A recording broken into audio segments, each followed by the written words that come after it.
Morning మ్యాగజైన్‌కి స్వాగతం. ప్రముఖ దినపత్రికలో వచ్చిన వార్తలు జరుగుతున్న పరిణామాలు చూద్దాం.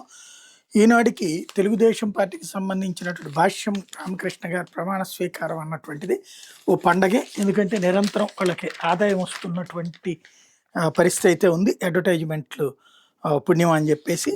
ఇకపోతే రాష్ట్రంలో మొదలైంది సువర్ణ అధ్యాయం అన్నటువంటి వార్తని హైలైట్ చేసింది.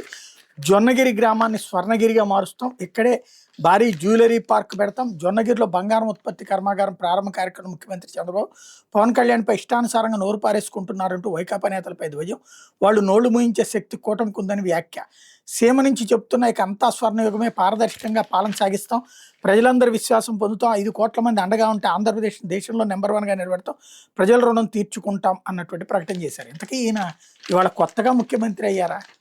ఈయన ముఖ్యమంత్రిగా ఇప్పటికీ 16 ఏళ్ల పాటు. ఇంతకుముందు కూడా ప్రజలు తీర్పిస్తేనే కదా ఆయన సీఎం అయింది. మరి ఎంతవరకు స్వర్ణయుగం ఎందుకు రాలేదు? ఇప్పుడు స్వర్ణయుగం వస్తుంది అని ఎందుకంటే ఎప్పటికప్పుడు అదొక నిరంతరం అప్డేటెడ్ స్టేట్మెంట్ అనమాట. లేకపోతే దీక్ష స్వీకరించిన పవన్ కళ్యాణ్ అన్నటువంటి వార్తని హైలైట్ చేశారు. మంగళగిరి పానకాల లక్ష్మీనరసింహస్వామి ఆలయంలో పూజలు. ఉప ముఖ్యమంత్రి పవన్ కళ్యాణ్ బుధవారం ఉదయం దీక్ష చేపట్టారు. ఏటా చేపట్టే ఆధ్యాత్మిక దీక్షను ఈసారి కూడా ప్రారంభించారు. గుంటూరు జిల్లా మంగళగిరిలోని పానకాల లక్ష్మీనరసింహ ఆలయంలో అర్చనలు చేసి దీక్ష స్వీకరించారు. ప్రతి సంవత్సరం 4 నెలల పాటు దీక్ష చేస్తుంటారు అన్నటువంటి వార్తని హైలైట్ చేశారు. లేకపోతే ఖమేనీ అంత్యక్రియలకు రండి, ప్రధాని మోడీకి ఇరాన్ అధ్యక్షుడు పెజెష్కియాన్ ఆహ్వానం. అమెరికా ఇజ్రాయెల్ దాడులు ఫిబ్రవరి 28 మరణించిన తమ సుప్రీం లీడర్ అయితల్లా అలీ ఖొమేనీ అంత్యక్రియలకు హాజరు కావాల్సిందిగా ప్రధానమంత్రి నరేంద్ర మోడీ ఇరాన్ అధ్యక్షుడు మసౌద్ పెజెష్కియాన్ కోరారు. ఈ మేరకు ప్రధానికి ఆహ్వానం అందినట్టు దౌత్య వర్గాలు బుధవారం చెప్పాయన్నటువంటిది హైలైట్ చేశారు. నలుగురి ప్రాణాలు తీసిన విజిల్. సడన్ బ్రేక్ వేసిన కలపలారీ డ్రైవర్, వెనక నుంచి వేగంగా ఢీకొన్న ఆటో. విధి నిర్వహణలో ఉన్న అటవీ చెక్పోస్ట్ సిబ్బంది విజిల్ వదలడంతో ఆందోళన చెందిన లారీ డ్రైవర్ అకస్మాత్తుగా బ్రేక్ వేగా వెనక వస్తున్న ఆటో ప్రమాదానికి గురై 4 ప్రాణాలు కోల్పోయిన ఉదంతం ఇది. ఈ ఘటనలో మరో 7 తీవ్రంగా గాయపడ్డారు. తిరుపతి జిల్లా బుధవారం జరిగినటువంటి ఈ ప్రమాదం మీద పోలీసులు కథనం ఈ విధంగా ఉందన్నటువంటి వార్తని హైలైట్ చేశారు. విజిల్ కారణంగానే ప్రమాదం జరిగిందని. అయితే పోలీస్ కస్టడీలోనే గాయాలతో సాయి కృష్ణ మృతి. అతను సిఐ నాగరాజు అదుపులో ఉన్నప్పుడే ఈ గాయాలయ్యే నిర్ధారించే బలమైన ప్రాథమిక ఆధారాలు ఉన్నాయి. ఆ సమయంలో స్టేషన్ సీసీటీవీ ఫుటేజ్ మాయం. శవాన్ని సిఐ మాయం చేశారు. ఇప్పటికే మృతదేహం దొరకలేదు. రిపోర్ట్లో పేర్కొన్న సిట్టు. పోలీస్ కస్టడీలో తగిలిన తీవ్ర గాయాల కారణంగానే గాజి సాయి కృష్ణ మరణించాడు. అతను సిఐ నాగరాజు అదుపులో ఉన్నప్పుడే ఈ గాయాలయ్యే. వీటికి సంబంధించిన బలమైన ప్రాథమిక ఆధారాలను మృతుడు ఆచూకీ కస్టడీకి సంబంధించిన వాస్తవాలు నిందితుడైన నాగరాజు మాయం చేశారు. దీని కారణంగా ఇప్పటి వరకు సాయి కృష్ణ మృతదేహం కూడా దొరకలేదు. దర్యాప్తులో లభించిన ఆధారాలను బట్టి మృతదేహాన్ని దాచిపెట్టడమో, ఖననం చేయడమో లేదా రహస్యంగా పారవేసి ఉంటారని అనిపిస్తోంది అన్నటువంటి వార్తని హైలైట్ చేశారు. పిల్లలు మీరు చదివితే నాకు మార్కులు, పిల్లలు మీరు బాగా చదివి పరీక్షలో మంచి మార్కులు తెచ్చుకుంటే నాకు మంచి మార్కులు వేస్తారు, మీరు చదవకపోతే నాకు ముఖ్యమంత్రి మైనస్ మార్కులు వేస్తారు, నా భవిష్యత్తు మీ మీద ఆధారపడింది, మీరు పుస్తకాలు దుస్తులు సహా ఏమేం కావాలో అన్ని ప్రభుత్వం అందిస్తుంది, మీరు బాగా చదవాలి, మీలో ఎవరికే ఎన్ని మార్కులు వస్తున్నాయో నేను గమనిస్తూనే ఉంటాను, మళ్ళీ ఏడాది తర్వాత వచ్చి మీతో మాట్లాడతారంటూ నారా లోకేష్ ఏదైతే కొక్కిలిగడ్డ అవనిగడ్డ దగ్గర ఉన్నట్టు కొక్కిలిగడ్డ దగ్గర స్కూల్లో మాట్లాడినటువంటి మాటల్ని హైలైట్ చేశారు. మంగళగిరి స్టేడియం అద్భుతం, అంతర్జాతీయ ప్రమాణాలతో తీర్చిదిద్దారు. సినీ నటుడు రామ్ చరణ్. ఏపీఎల్ తొలి రోజు మ్యాచ్లకు హాజరు. అమరావతిలో మంగళవారం మంగళగిరి వేదికగా రూపుదిద్దుకున్న క్రికెట్ స్టేడియం అంతర్జాతీయ ప్రమాణాలతో ఉందని సినీ నటుడు రామ్ చరణ్ అన్నారు. ఆంధ్ర క్రికెట్ అసోసియేషన్ ఆధ్వర్యంలో జరుగుతున్న ఆంధ్ర ప్రీమియర్ లీగ్ చివరి దశ మ్యాచ్లకి బుధవారం సాయంత్రం ఆయన హాజరై 2వ మ్యాచ్ని ప్రారంభించారు. అంతకుముందు Bhimavaram bulls capital Amaravati royals మ్యాచ్కి టాస్ వేశారు. ఈ సందర్భంగా రామ్ చరణ్ మాట్లాడారు. మంగళగిరిలోని ఆంధ్ర క్రికెట్ అసోసియేషన్ స్టేడియం అద్భుతంగా ఉందని కొనియాడారు అన్నట్టు హైలైట్ చేశారు. 2 ఏళ్లలో విద్యుత్ ఛార్జీలు పెంచలేదు, తగ్గించాం. కూటమి ప్రభుత్వం గత 2 ఏళ్లలో విద్యుత్ ఛార్జీలు పెంచలేదు. మొదటిసారి ట్రూ డౌన్ చేయడం ద్వారా విద్యుత్ వినియోగదారుల టారిఫ్లో 13.5 పైసలు తగ్గించామని విద్యుత్ శాఖ మంత్రి గొట్టిపాటి రవికుమార్ తెలిపారు. 26-27లోని వినియోగదారుల మీద ఛార్జీల భారం లేకుండా చూస్తామని హామీ ఇచ్చారు. విద్యుత్ రంగంలో కూటమి ప్రభుత్వం 2 ఏళ్లలో సాధించిన ప్రగతి నివేదికను మంత్రి గొట్టిపాటి రవికుమార్ ఆ శాఖ ప్రత్యేక ప్రధాన కార్యదర్శి విజయానంద్తో కలిసి సచివాలయంలో బుధవారం విడుదల చేశారన్నటువంటి వార్తని హైలైట్ చేశారు. అయితే రాజ్యసభలో సంపన్నులు మనవాళ్లే. 226 మంది ఎంపీల ఆస్తుల విలువ 26,047 కోట్లు. అందులో తెలుగు రాష్ట్రాల్లోని 18 మంది ఎంపీల ఆస్తుల విలువ 39.39% అన్నటువంటి హైలైట్ చేశారు. రాజ్యసభలో అత్యధిక ఆస్తులను తొలి 3 ఎంపీల్లో 2 తెలంగాణ వారే. బారాసాకు చెందినటువంటి బండి పార్థసారథి 5,300 కోట్లతో మొదటి స్థానంలో, కాంగ్రెస్ ఎంపీ అభిషేక్ మను సింఘ్వి 2,558 కోట్లతో 3వ స్థానంలో, పంజాబ్కు చెందినటువంటి బీజేపీ ఎంపీ రాజేందర్ గుప్తా 5,063 కోట్లతో 2వ స్థానంలో ఉన్నారు. రాజ్యసభలో అత్యధిక అప్పులను తొలి ముగ్గురు ఎంపీల్లో ఆంధ్రప్రదేశ్ చెందిన తెలుగుదేశం పార్టీ ఎంపీ భాష్యం రామకృష్ణ రెండో స్థానంలో ఉన్నారు. ఆయన ఆస్తుల విలువ 672 కోట్లు, అప్పుల విలువ 200 కోట్లు. మొదటి స్థానంలో జార్ఖండ్కి చెందిన స్వతంత్ర ఎంపీ పరిమళ నత్వానికి 755 కోట్ల ఆస్తులు, 255 కోట్ల అప్పులున్నాయి. మూడో స్థానం నిలిచిన జయా బచ్చన్కి 1578 కోట్ల ఆస్తులు, 149 కోట్ల అప్పులు ఉన్నాయి అన్నటువంటిది హైలైట్ చేశారు. అయితే కాపులకి ద్రోహం చేస్తున్నది జగనే. కన్నా లక్ష్మీనారాయణ అధికార పక్షంలో ఉన్న ప్రతిపక్షంలో ఉన్న అప్పుడు ఇప్పుడు కాపులకు ద్రోహం చేస్తుంది జగన్ అయిన మాజీ మంత్రి ఎమ్మెల్యే కన్నా లక్ష్మీనారాయణ ధ్వజమెత్తారు. పల్నాడు జిల్లా సత్తెనపల్లిలో బుధవారం ఆయన విలేకరులతో మాట్లాడారు. కాపులకు తాను వ్యతిరేకనని జగన్ బహిరంగంగా చెప్పిన విషయం అందరికీ తెలుసని పేర్కొన్నారు. కాపులకు రిజర్వేషన్ అమలు చేయాలని 40 ఏళ్లుగా ఉన్న డిమాండ్ అని తెలిపారు అన్నటువంటి వార్తని హైలైట్ చేశారు. అయితే గంగమ్మ పోస్ట్ మార్టం నివేదికను మా ముందుంచండి. కర్నూలు జిల్లా కౌతాళం మండలం బదినేహాల్ గ్రామానికి చెందిన మాలగంగమ్మ కుమారుడు వీరేంద్ర నవంబర్లో అదృశ్యంపై నమోదైన కేసు తదనంతర పరిణామాల దర్యాప్తు పురోగతిపై స్థాయి నివేదికని స్టేటస్ రిపోర్ట్ తమ ముందుంచాలని పోలీసులు హైకోర్టు ఆదేశించింది. గంగమ్మ పోస్ట్ మార్టం నివేదిక సైతం కోర్టుకి ఇవ్వాలని. మరోవైపు గంగమ్మ కుమార్తెకు ప్రాణహాని ఉందని పిటిషనర్ ఆందోళన వ్యక్తం చేస్తున్న నేపథ్యంలో ఆమెకు రక్షణ కల్పించాలని ఆదేశించింది. విచారణ 15 రోజులకి వాయిదా వేసింది. హైకోర్టు ప్రధాన న్యాయమూర్తి జస్టిస్ లీసాగిల్, జస్టిస్ ఎన్ జయసూర్యలతో కూడిన ధర్మాసనం బుధవారం ఈ మేరకు ఉత్తర్వులు ఇచ్చింది అన్నటువంటిది హైలైట్ చేశారు. లేకపోతే అంగన్వాడీ కోడిగుడ్ల అక్రమ తరలింపు, అంగన్వాడీ కేంద్రాలకు సరఫరా చేయాల్సిన కోడిగుడ్లు అక్రమంగా తరలిస్తున్న మంత్రి కొలుసు పార్సార్ తనిఖీలు వెల్లడైంది. ఆయన ఈ విషయాన్ని స్త్రీ శిశు సంక్షేమ శాఖ మంత్రి సంధ్యారాణి ఉన్నతాధికారుల దృష్టికి తీసుకెళ్లారు. బుధవారం సాయంత్రం ముసునూరు మండలంలో కార్యక్రమంలో పాల్గొని మంత్రి తిరిగి వస్తున్నారు. ఏలూరు జిల్లా నూజివీడు మండలం తుక్కులూరు దగ్గర ఆగి కార్యకర్తలతో మాట్లాడుతున్న అంగన్వాడీ కేంద్రాలకు గుడ్లు సరఫరా చేసే వాహనం కనిపించింది. మంత్రి ఆ వాహనాన్ని ఆపి కోడిగుడ్లు ఎక్కడికి తీసుకెళ్తున్న డ్రైవర్ని అడిగారు. అతను పొంతరలేని సమాధానం చెప్పడంతో వాహనంలోని కోడిగుడ్లను పరిశీలించారు. ఆ తర్వాత ఆ వెహికల్ని అప్పజెప్పారు అన్నటువంటి విషయాన్ని ఇక్కడ హైలైట్ చేశారు. లేకపోతే సాక్షి వచ్చేటప్పటికి ప్రభుత్వ హత్య పెద్దలను కాపాడ కుట్ర అన్నటువంటి వార్తని హైలైట్ చేసింది. సిఐ నాగరాజు రిమాండ్ రిపోర్ట్ సాక్షిగా పన్నాగం బట్టబయలు, కీలక అంశాలు లేకుండానే సిట్ రిమాండ్ నివేదిక. సాయికృష్ణ హత్య చేసినట్టుగా స్పష్టంగా పేర్కొన్న సిట్. హత్య సమయం, ప్రదేశం, ఆయుధం ప్రస్తావనే లేవు. మృతదేహాన్ని ఏం చేశారన్న వివరాలు మాయం. మృతదేహం అవశేషాల సేకరణే పట్టించుకొని సిట్.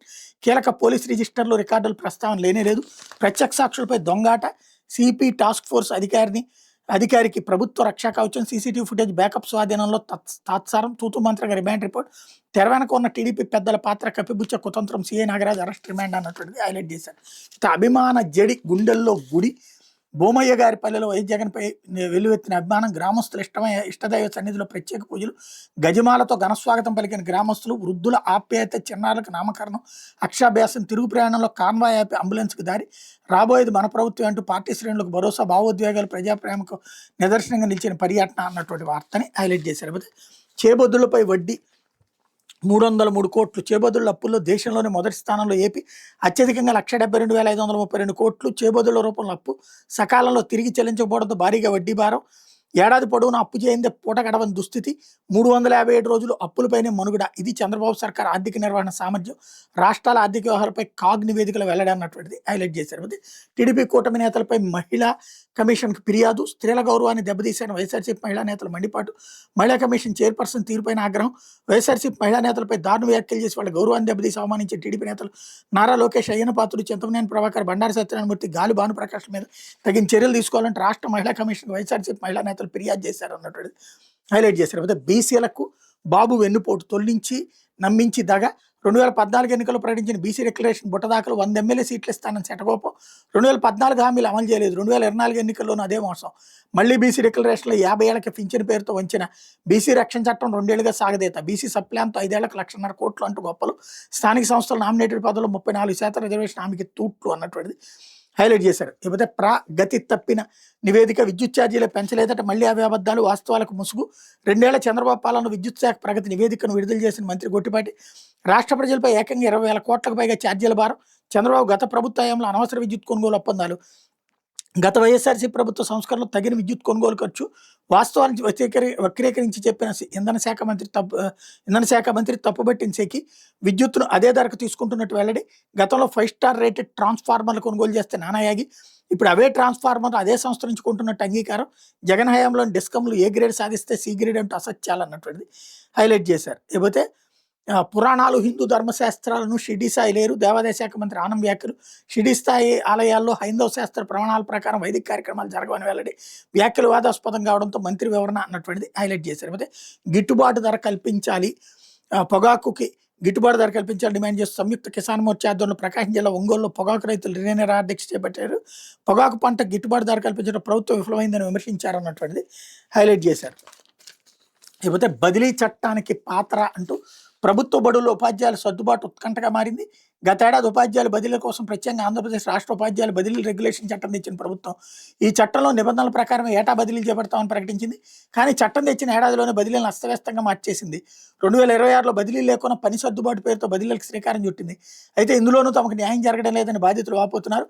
గతేడాది జూన్ నెలలో జరిగిన బదిలీల్లో రిలీవర్లు లేక 17,000 మంది ఉపాధ్యాయులు పాత స్థానాల్లోనే కొనసాగారు.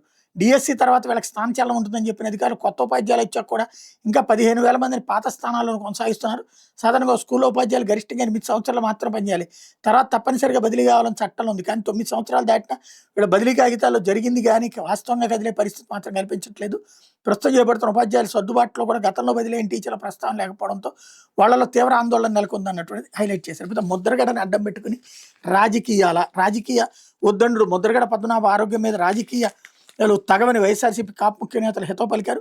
పచ్చ మీడియా ఛానల్ డిబేట్లో దీని మీద దుర్మార్గంగా మాట్లాడుతున్న తీవ్ర బాధాకరమని పేర్కొంటూ ఎంతకన్నా దిగజారుతనం మరుగుతుంటుందని ప్రశ్నించారు. ముద్రగడ సంపూర్ణ ఆరోగ్యంతో ఇంటికి తిరిగి వస్తానని ఉద్ఘాటించారు అన్నటువంటిది హైలైట్ చేశారు. అయితే ప్రగతి తప్పి నివేదిక విద్యుత్ ఛార్జీలు పెంచలేదన్నటువంటి వార్తని ఏదైతే డీటెయిల్డ్గా రాసుకొచ్చారు ఇందులో.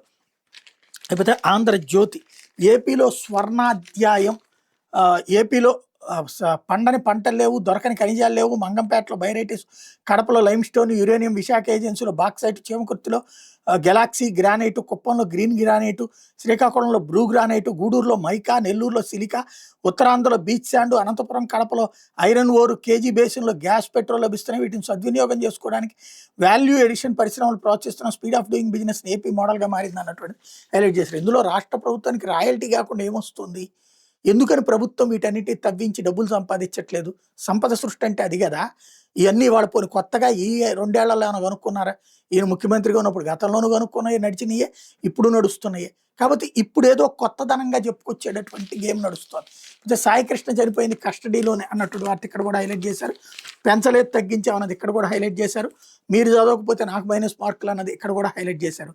అయితే విద్యుత్ శాఖలో కొలువులు 629 ఏఈ పోస్టుల నోటిఫికేషన్, 3 డిస్కంల పరిధిలో పోస్టులు 2019లో చివరిసారిగా నోటిఫికేషన్ తిరిగి కూటమి హయాంలోనే మళ్ళీ రాష్ట్ర ప్రభుత్వం నిరుద్యోగులకు మరో శుభవార్త అందించింది. విద్యుత్ శాఖలో సుదీర్ఘకాలం తర్వాత అసిస్టెంట్ ఎగ్జిక్యూటివ్ ఇంజనీర్ ఏఈ పోస్టుల భర్తీకి శ్రీకారం చుట్టింది. సుమారు 629 ఏఈ పోస్టులకు బుధవారం నోటిఫికేషన్ విడుదల చేసింది అన్నటువంటిది హైలైట్ చేశారు. మీరు సిద్ధమా సార్? ఓటుకి చేటు రాకుండా చూసుకుంటూ 2002 జాబితాతో మ్యాపింగ్ తప్పనిసరి. సొంతంగా లేదా తల్లిదండ్రులకి, కుటుంబీకులకు అప్పట్లో ఓటు ఉండాలి, లేకపోతే 12 రకాల ధృవీకరణలో ఒకటి తప్పదు. చిరునామా మారితే మరింత అప్రమత్తత అవసరం. బిఎల్ఓని మీరే సంప్రదించడం ఉత్తమం అన్నటువంటి సలహా ఇచ్చింది. అయితే భూములు చెరబట్టిన భూమన అంటూ తిరుచానూరులో 9 ఎకరాల ఇనాం భూ ఆక్రమణ, దాని విలువ 45 కోట్లుగా అంచనా. స్వర్ణముఖి ప్రవాహ ప్రాంతంలో ప్రహరీ నిర్మాణం, సమగ్ర సర్వే చేస్తే మరిన్ని అక్రమాలు వెలుగులోకి, ప్రభుత్వానికి నివేదిక సమర్పించిన విజిలెన్స్ అన్నటువంటిది హైలైట్ చేశారు. అయితే ఇరాన్పై ట్రంప్ దూకుడుకి బ్రేక్, యుద్ధాధికారాల తీర్మానానికి 50 మంది సభ్యుల ఆమోదం. వీళ్లలో 4 అధికార రిపబ్లికన్లు. ట్రంప్ది చారిత్రక తప్పిదం, నిర్వధిక యుద్ధం చేసేందుకు రాజ్యాంగం అనుమతించలేదు.